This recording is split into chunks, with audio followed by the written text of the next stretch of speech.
This week on Love Ed with Julie and MJ, we are continuing our tale of two sex lives. That's because we've been sharing the top 10 benefits of saving sex for marriage, and this has been number 6, which is keeping sex positive. If you missed part 1 of our tale of two sex lives, I'm positive you want to go back and watch the first episode. See what I just did there? Jules, your couple started out pretty strong. What happens next? Right. Though my couple really liked each other and their relationship was going strong, they end up breaking up. You know how those things go. So, and though that's really hard emotionally to have to end that friendship and that dating relationship, because they kept those boundaries on the physical side of the relationship, they don't have these negative associations connected with their sex lives. Unfortunately, from what we shared last week, my couple already has sex associated with frustration, danger, secrecy, and isolation. And now, just like Julie's couple, my pair is going to call it quits. Wah, wah, wah. Now, they never actually engaged in the ultimate sex act, but they did enough that in the aftermath of the breakup, they sensed deep shame and regret for what they did. When God meant for the couple bound in marriage to experience joy and gratefulness from the sexual experience.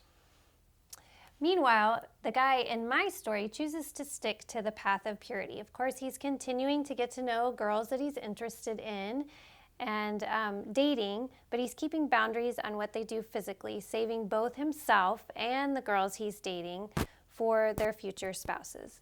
But then one day he meets the girl that is going to be the one. So their relationship actually moves past just the getting to know you phase into the, hey, do you think we could probably spend the rest of our lives together? And they decide that they can. And when that day comes and they take their vows and they start that sexual relationship without the baggage that we've listed here. Meanwhile, my boy meets another girl, and then another, and then another. And in order for each successive relationship to feel more intimate than the last one, each new relationship needs to go a little bit farther physically. And in fact, he winds up going all the way with his last 3 girlfriends. So instead of a rare gift to be shared between 2 people committed for life, sex has now become an expectation, something common, a requirement for a relationship. And at the same time, now that the boy has had so much sexual experience, it's become a performance. He actually gets his worth from pleasing his girl. Meanwhile, the girl wants to make sure she's performing up to par to beat the last girl that was his girlfriend. And then in addition to the performance, sex has become a challenge, especially for the boy. The challenge of getting more out of his girlfriend in a quicker period of time. He's taken on a predator instinct. He feels good while he's making the next score, but then afterwards, he actually sort of hates himself. And he even feels this odd sense of hatred for the girlfriend that lets him do what he does. And as for all those girls, when the relationship collapses, they feel cheap and used and manipulated, maybe because he was manipulating them.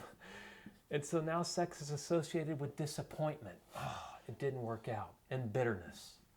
And haven't you gotten all this stuff written?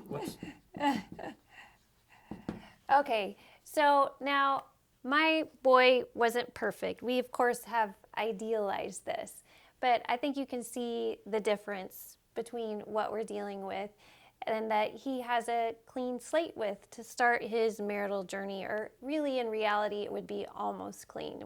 None of us are perfect, of course. Whereas my guy has a trunk load of baggage to carry into his marriage, if he ever gets there. Is there grace to cover a life like this?